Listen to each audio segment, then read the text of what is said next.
Hoy, tomemos algún tiempo para estudiar la palabra de Dios con el sermón titulado No preguntaron a Dios. Cuando Christian Sanghong estuvo en la tierra, explicó los siguientes 4 principios que podríamos utilizar para ayudarnos a comprender la verdad.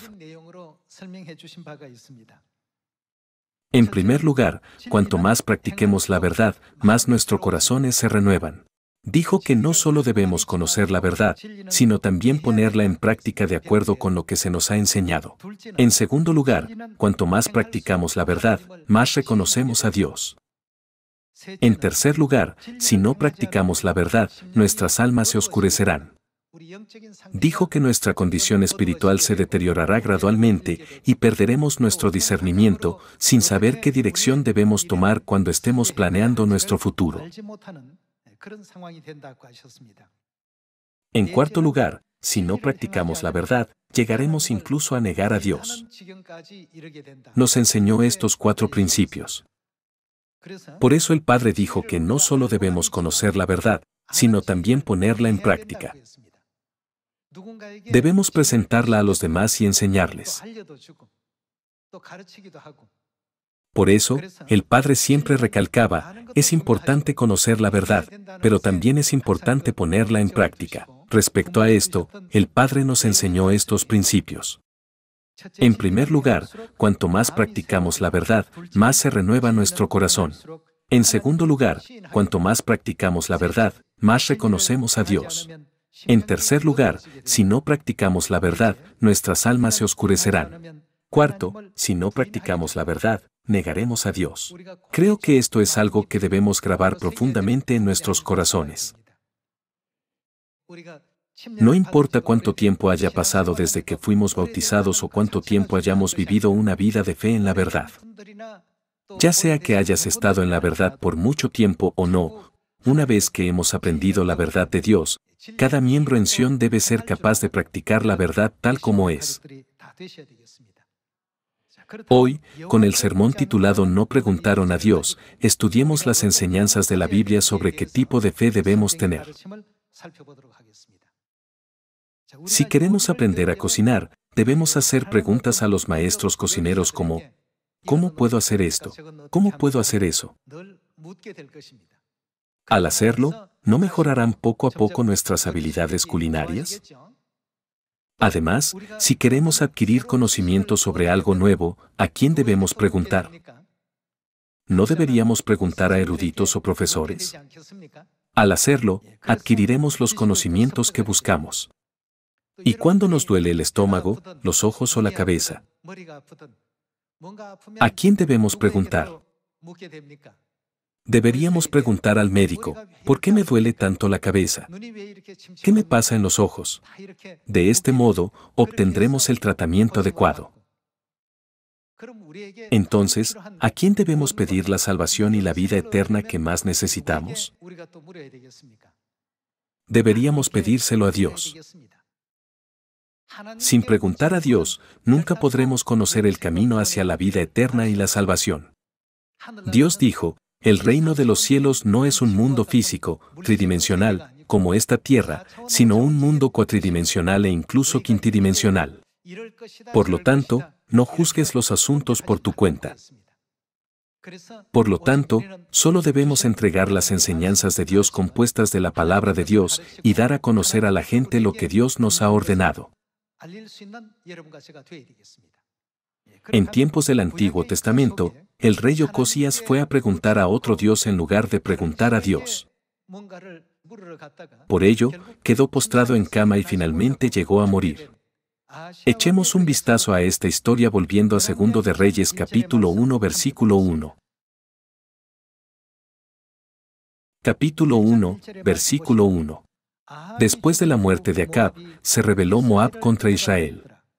Y Ocosías cayó por la ventana de una sala de la casa que tenía en Samaria, y estando enfermo, envió mensajeros, Y les dijo, id y consultad a Baal-Zebub, dios de Ecrón, si he de sanar de esta mi enfermedad. Entonces el ángel de Jehová habló a Elías Tisbita, diciendo, levántate, y sube a encontrarte con los mensajeros del rey de Samaria, y diles, ¿no hay Dios en Israel, que vais a consultar a Baal-Zebub, dios de Ecrón? Por tanto, así ha dicho Jehová, del lecho en que estás no te levantarás, sino que ciertamente morirás. Y Elías se fue. Como resultado, el rey Ocosías no pudo abandonar su lecho y vino a morir. El padre Ansanjón dijo, cuanto más practicamos la verdad, más se renueva nuestro corazón y más reconocemos a Dios. Si no practicamos la verdad, nuestras almas se oscurecerán y negaremos a Dios. Podemos ver cómo esto se aplicó realmente al rey Ocosías. Como no practicaba la verdad, su alma se entenebreció y, más tarde, llegó incluso a negar a Dios, diciendo, Baal-Zebub, el dios de Ecrón, conoce el futuro mejor que Dios. Así que envió mensajeros, diciendo, id a consultar a Baal-Zebub para ver qué me va a pasar. Dios conocía toda esta situación y le dijo, es porque no hay Dios en Israel por lo que te vas a consultar a Baal-Zebub, el dios de Ecrón. A través de esta escena, podemos ver el gran dolor y la ira que esto causó a Dios. Hemos recibido a Dios Padre y a Dios Madre, que son el Espíritu y la esposa en la era del Espíritu Santo. Dios Padre y Dios Madre vinieron a esta tierra para nuestra salvación y ahora nos guían por el camino de la salvación. Nunca debemos olvidar este hecho. Llegué a pensar, ¿puede alguien ir al reino eterno de los cielos si solo se le estimula intelectualmente, pero en realidad no pone en práctica ninguna de las palabras de Dios? El diablo merodea como un león rugiente, siempre buscando a quien devorar, y Dios nos pone en una situación determinada para ver si buscamos sinceramente a Dios o no.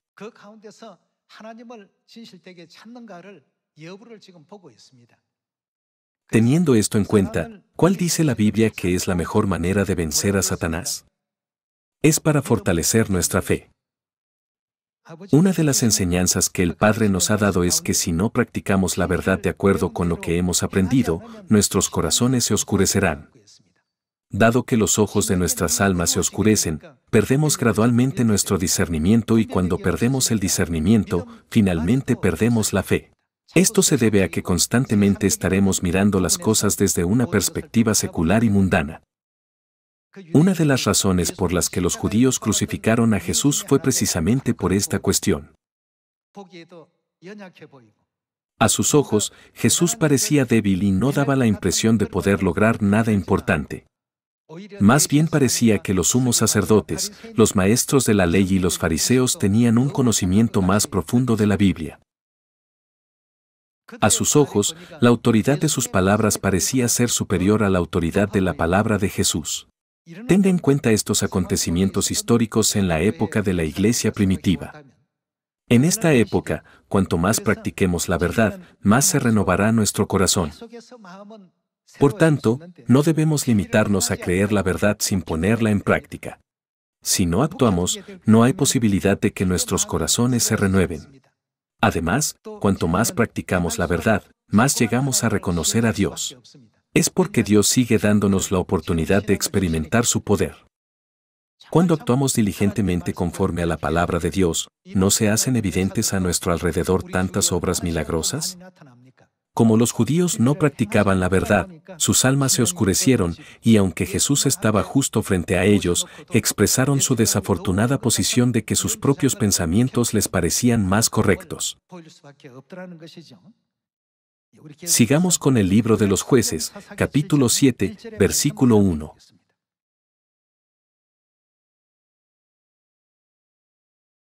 Levantándose, pues, de mañana Jerobbaal, el cual es Gedeón, y todo el pueblo que estaba con él, acamparon junto a la fuente de Arod, y tenía el campamento de los madianitas al norte, más allá del collado de Mor, en el valle. Esta es la escena en la que Gedeón se prepara para atacar al ejército madianita. Cuando leemos el capítulo 6, podemos ver cómo Gedeón consultó a Dios sobre diversos asuntos relativos al futuro de Israel.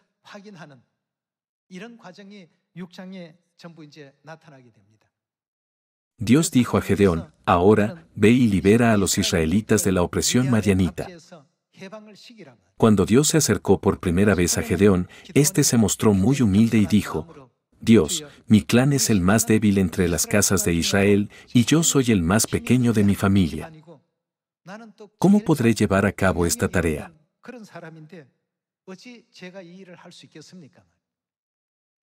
Por lo tanto, Dios le mostró muchos milagros para infundir en Gedeón una gran convicción diciéndole: sin duda puedes lograrlo y yo estoy contigo.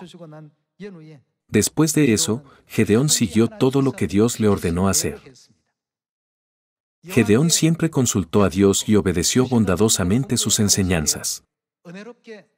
Cuando puso en práctica todo lo que Dios le dijo, ¿no le ayudó Dios a lograr cosas asombrosas al final?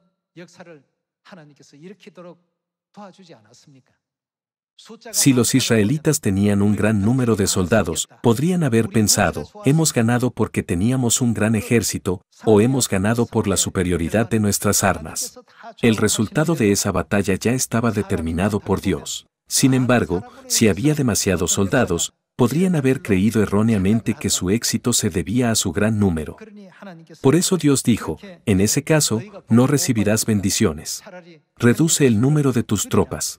De este modo, cuando finalmente lograron la victoria, pudieron darse cuenta de que esto es algo que no podríamos haber logrado con nuestras propias fuerzas. Definitivamente fue Dios quien nos concedió esta victoria. Así pudieron reconocer que se había realizado por medio de Dios. Por eso Dios ordenó a Gedeón que redujera el número. Veamos el versículo 2. Y Jehová dijo a Gedeón: el pueblo que está contigo es mucho para que yo entregue a los madianitas en su mano, no sea que se alabe Israel contra mí, diciendo: mi mano me ha salvado. Ahora, pues, haz pregonar en oídos del pueblo, diciendo: quien tema y se estremezca, madrugue y devuélvase desde el monte de Galaad. Y se devolvieron de los del pueblo 22,000, y quedaron 10,000.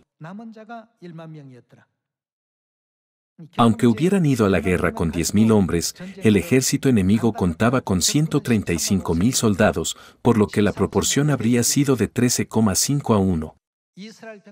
Cada soldado israelita tendría que enfrentarse a 13 o más oponentes para ganar. Sin embargo, Dios dijo: este número sigue siendo demasiado. Reduce más. Como resultado, el número se redujo a 300. A pesar de ello, Gedeón consultó a Dios y todo lo que Dios le ordenó hacer, él siempre obedeció y siguió su mandato.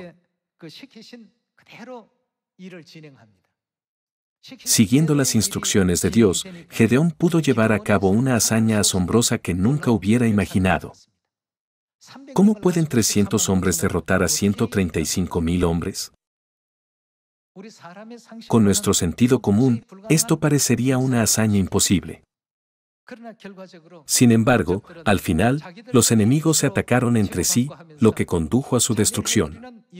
Un espectáculo tan insólito se desarrolló en el campamento de los madianitas.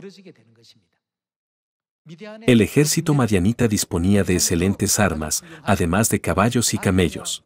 Estaban en condiciones y circunstancias mucho mejores que los israelitas. También contaban con un mayor número de soldados. Si los israelitas hubieran luchado contra ellos de frente, habría sido imposible derrotarlos, pero Dios creó un acontecimiento muy misterioso. Dios realizó el asombroso acontecimiento histórico de que casi todos ellos fueran aniquilados esa misma noche. En última instancia, esta victoria no tiene que ver con acontecimientos físicos, sino que Dios está arrojando luz sobre cómo pueden producirse victorias espirituales en el ámbito de nuestra fe. Dios nos está iluminando este principio a través de los acontecimientos que ocurren en el mundo físico. Para alcanzar la victoria en nuestra vida de fe, debemos consultar a Dios y proceder de acuerdo con la guía y la instrucción que Él nos proporciona. Nunca debemos olvidar que así es como pueden lograrse las victorias espirituales. No se trata solo de Gedeón. También en la historia de Josué, Dios estuvo siempre con él. Incluso cuando conquistaron la ciudad de Jericó, Dios siempre dijo a los israelitas lo que tenían que hacer y les mostró el camino de la victoria. No se trataba solo de lograr la victoria en una batalla física. Dios dejó todos estos registros para guiarnos en el camino de la victoria a través de la fe. El título del sermón de hoy es No preguntaron a Dios. Los que no preguntan a Dios son los que no creen en Dios. Son los más tontos y no se diferencian de los que no creen en Dios. El rey Ocosías también creía en Dios Jehová, pero permitió que un pensamiento insensato entrara en su mente. Con respecto a este asunto, ¿no es Baal-Zebub mejor que Dios? De este modo, despidió a Dios Jehová y fue a consultar a Baal-Zebub. Al final, no pudo abandonar su cama y vino a morir allí. Se causó a sí mismo un resultado tan desafortunado. Echemos un vistazo al libro de Josué, capítulo 6. Veamos el capítulo 6, versículo 1. Ahora, Jericó estaba cerrada, bien cerrada, a causa de los hijos de Israel, nadie entraba ni salía. Mas Jehová dijo a Josué: Mira, yo he entregado en tu mano a Jericó y a su rey, con sus varones de guerra. Rodearéis, pues, la ciudad todos los hombres de guerra, yendo alrededor de la ciudad una vez, y esto haréis durante 6 días. Y 7 sacerdotes llevarán 7 bocinas de cuernos de carnero delante del arca, y al 7º día daréis 7 vueltas a la ciudad, y los sacerdotes tocarán las bocinas. Y cuando toquen prolongadamente el cuerno de carnero, así que oigáis el sonido de la bocina, todo el pueblo gritará a gran voz, y el muro de la ciudad caerá, entonces subirá el pueblo, cada uno derecho hacia adelante. Llamando, pues, Josué hijo de Nun a los sacerdotes, les dijo: Llevad el arca del pacto, y 7 sacerdotes lleven bocinas de cuerno de carnero delante del arca de Jehová. Y dijo al pueblo: Pasad, y rodead la ciudad, y los que están armados pasarán delante del arca de Jehová. Y así que Josué hubo hablado al pueblo, los 7 sacerdotes, llevando las 7 bocinas de cuerno de carnero, pasaron delante del arca de Jehová, y tocaron las bocinas, y el arca del pacto de Jehová lo seguía. Y los hombres armados iban delante de los sacerdotes que tocaban las bocinas, y la retaguardia iba tras el arca, mientras las bocinas sonaban continuamente. Y Josué mandó al pueblo, diciendo: Vosotros no gritaréis, ni se oirá vuestra voz, ni saldrá palabra de vuestra boca, hasta el día que yo os diga: Gritad, entonces gritaréis. Así que él hizo que el arca de Jehová diera una vuelta alrededor de la ciudad, y volvieron luego al campamento, y allí pasaron la noche. Josué también se enfrentó a muchas dificultades para conquistar la ciudad de Jericó. Si solo consideraba la situación físicamente, los enemigos tenían una ventaja significativa sobre los israelitas en términos de su físico superior, y lo bien fortificada que estaba la ciudad de Jericó al estar situada en un terreno altamente defendible. Josué debió de pensar: ¿cómo vamos a conquistar esa ciudad? Debía de estar completamente perplejo. Sin embargo, pensó, como Dios dijo que se daría, su voluntad debe estar ciertamente presente. Conociendo los sentimientos de Josué, Dios le enseñó el método para conquistar la ciudad de Jericó. Dios le dijo: No lancéis gritos de guerra ni alcéis la voz. Solo marcha alrededor de la ciudad de Jericó una vez al día. El 7º día, da 7 vueltas alrededor de la ciudad y haz que todo el ejército dé un gran grito. Y lo hizo así Josué, hizo conforme a todo lo que Dios le mandó. Es porque había sido testigo de cuando Dios dividió el Mar Rojo. También vio que Dios sometió al faraón con 10 plagas en Egipto. Además, en el desierto, vio que Dios hacía llover comida todos los días desde el cielo, que era más que suficiente para alimentar a una enorme población. El sexto día, Dios les dio el doble de maná que entre semana. En el séptimo día, sorprendentemente, el maná se detuvo y nada se dio en el día de reposo. Al ver un acontecimiento tan asombroso, Josué grabó siempre en su corazón el poderoso poder de Dios.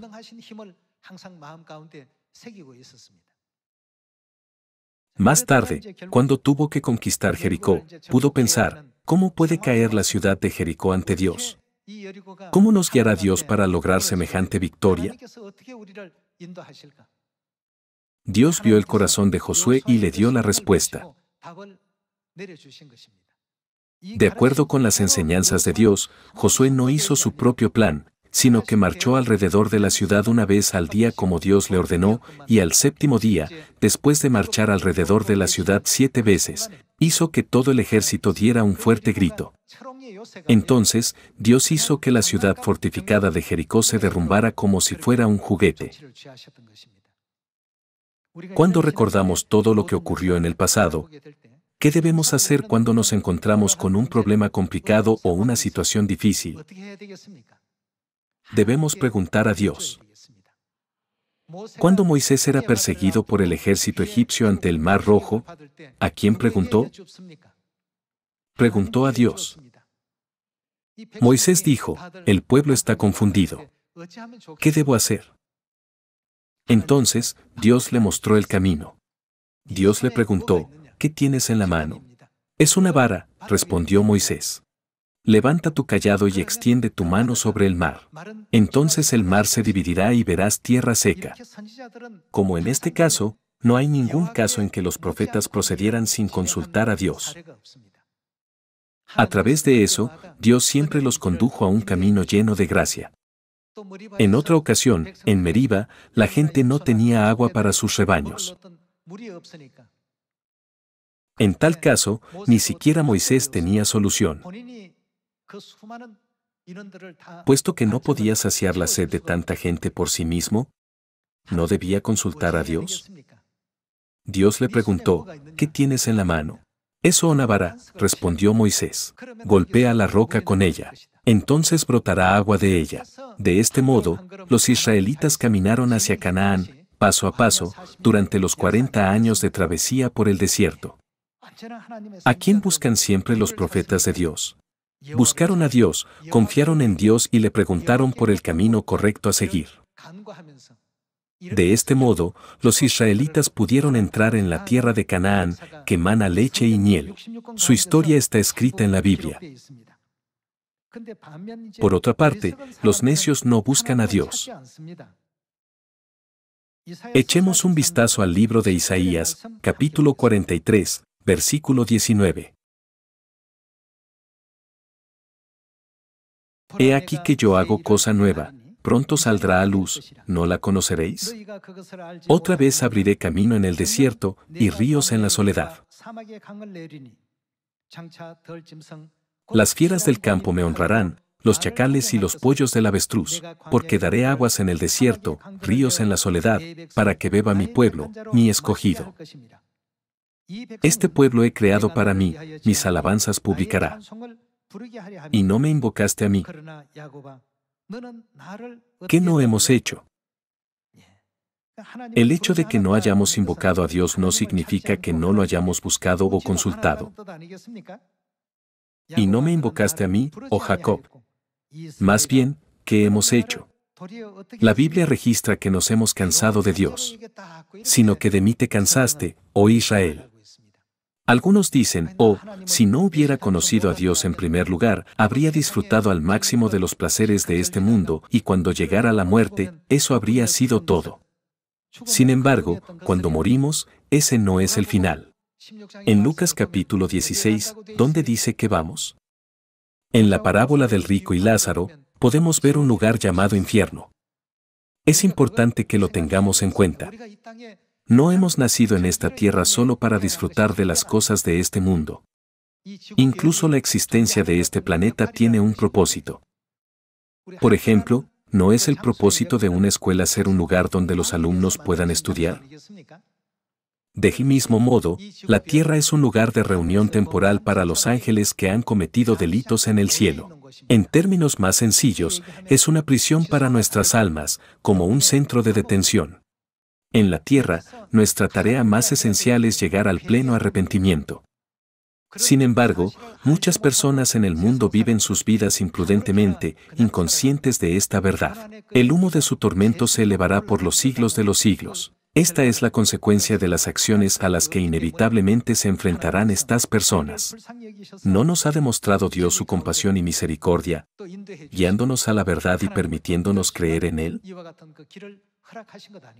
Sin embargo, en lugar de invocar a Dios, ¿qué hemos hecho? Dios dijo, sin embargo, te has cansado de mí, Israel. Puesto que creemos en Dios, debemos observar el día de reposo y las fiestas, así como los servicios de culto temprano por la mañana y por la tarde. Sin duda, habrá consecuencias para quienes no vivan así. ¿No estamos viviendo este tipo de vida por el bien de nuestro futuro? Nunca debemos compararnos con esas personas. Su destino es distinto del nuestro, así que el proceso será diferente. Sin embargo, Dios dijo en la Biblia, pero no me habéis invocado ni consultado. Más bien, os habéis cansado de mí. Dediquemos un tiempo a reflexionar de nuevo sobre estas palabras para preguntarnos, ¿qué pecado debemos confesar a Dios? Sin embargo, hay personas, como David, que siempre buscan a Dios y le invocan. Incluso en la menor dificultad, David dijo, «Oh Jehová, ¿no eres tú mi pastor? Por favor, guíame por el camino de la justicia». A lo largo de los Salmos, vemos que David buscaba constantemente la guía de Dios, haciendo preguntas como, ¿qué debo hacer para gobernar adecuadamente al pueblo de Israel, y cómo puedo derrotar a mis enemigos? Para cada pregunta, Dios proporcionó el método y la respuesta. ¿No es cierto que al caminar en esta dirección dada por Dios, David dio a conocer su nombre como uno de los grandes reyes de Israel? Echemos un vistazo al Salmo capítulo 121. No hay absolutamente ninguna otra fuente aparte de Dios que ofrezca más sabiduría y un camino mejor. Veamos el capítulo 121, versículo 1. Alzaré mis ojos a los montes, ¿de dónde vendrá mi socorro? ¿De dónde viene mi ayuda? Jehová, que hizo los cielos y la tierra.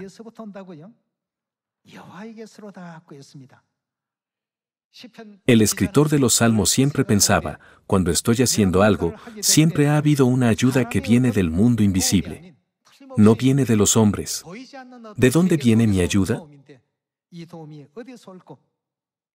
Más tarde, se dio cuenta de que su ayuda siempre venía de Dios. A partir de entonces, ¿cómo pudo resistirse a preguntar a Dios?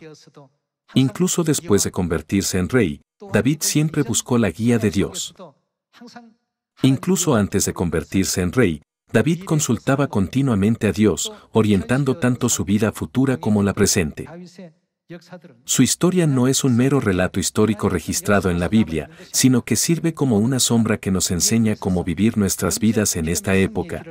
Si queremos caminar por la senda de la victoria en la que siempre podemos alcanzar la victoria espiritual en nuestra vida de fe, ¿no deberíamos todos ser capaces de encontrar correctamente lo que hay en el mundo real, es decir, lo que hay en el mundo de la fe, a través de esta sombra? Para ello, ¿no deberíamos pedir siempre a Dios y preguntarle? Cuando preguntamos a Dios sobre la cuestión de la vida eterna y la salvación en esta era, ¿cuál fue la respuesta de Dios? Dios nos dio la respuesta: el que come la carne del Hijo del Hombre y bebe su sangre tiene vida eterna y yo lo resucitaré en el último día. Sin embargo, ¿se atiene realmente el mundo actual a estas palabras? Ni siquiera intentan escuchar. No lo consideran importante. No siguen las instrucciones de Dios. Por tanto, sus resultados ya se han determinado y están fijados. Por otra parte, no has venido a Sion de acuerdo con las enseñanzas de padre y madre. guardado las fiestas santas en Sión, observado el día de reposo y seguido todos los decretos, reglamentos y leyes establecidos por Dios? Somos los que nos adherimos fielmente a las enseñanzas del Espíritu y de la novia. Vayamos a Lucas capítulo 6 versículo 46. Capítulo 6 versículo 46. ¿Por qué me llamar, Señor, Señor? ¿Quién es el Señor? Es Dios. ¿Por qué me llamáis Señor, Señor? Y no hacéis. ¿Qué es lo que no siguen? ¿Lo que yo digo? Con sus labios, invocan a Dios. Sin embargo, no obedecen el mandato de Dios, por lo que Dios les pregunta, ¿por qué no hacéis lo que yo digo? Versículo 47. Todo aquel que viene a mí, y oye mis palabras y las hace, os indicaré a quién es semejante. Semejante es al hombre que al edificar una casa, cavó y ahondó y puso el fundamento sobre la roca, y cuando vino una inundación, el río dio con ímpetu contra aquella casa, pero no la pudo mover, porque estaba fundada sobre la roca. Mas el que oyó y no hizo, semejante es al hombre que edificó su casa sobre tierra, sin fundamento, contra la cual el río dio con ímpetu, y luego cayó, y fue grande la ruina de aquella casa. Hoy, nuestra iglesia cree en el Espíritu y en la novia y sigue su guía. El camino por el que nos conducen es un camino para nuestra salvación en el futuro. Nosotros, los humanos, no somos capaces de ver el futuro. Podríamos pensar que nuestros propios pensamientos o planes parecen razonables y plausibles, pero a menudo hay planes ocultos esperándonos que pueden llevar a la destrucción de nuestras almas. Piensa en Josué, Gedeón, Moisés y David, que siguieron las enseñanzas de Dios y procedieron en obediencia a sus palabras.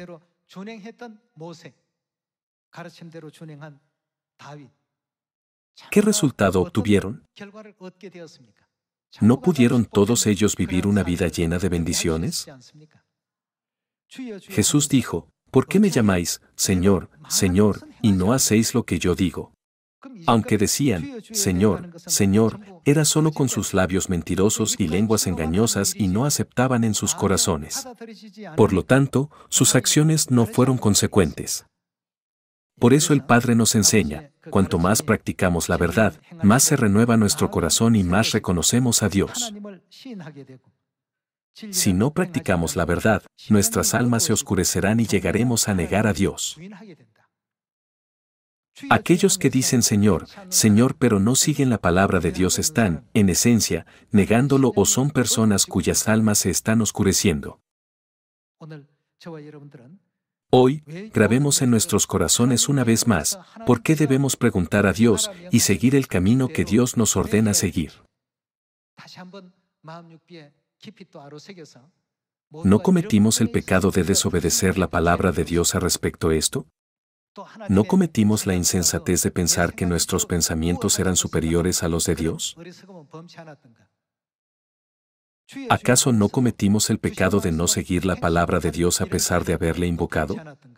Volvamos la vista atrás una vez más y comprometámonos a seguir el camino de la rectitud hasta el final, para que podamos convertirnos en miembros de la familia celestial que puedan obtener la vida eterna y la salvación.